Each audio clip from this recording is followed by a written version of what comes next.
should be clean in the floor. This one should be clean in the floor. So where we cannot touch ourselves? Here, here. We cannot touch here. We cannot touch here. Yes, everything is possible, no?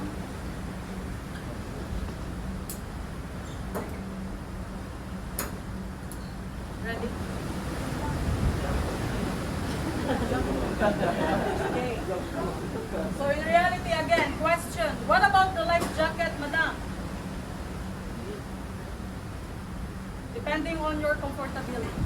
Okay, if you're comfortable without life jacket, you just throw afterwards, no? But of course, from here, you still have space.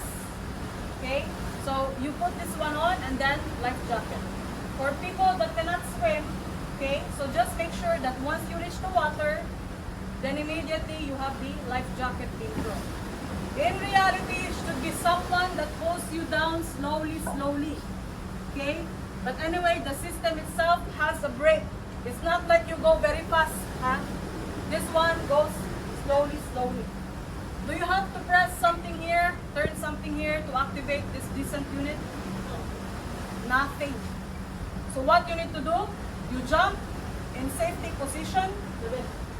In safety position, you jump, and your own weight itself is the one that will bring you down. So you don't have to press something here.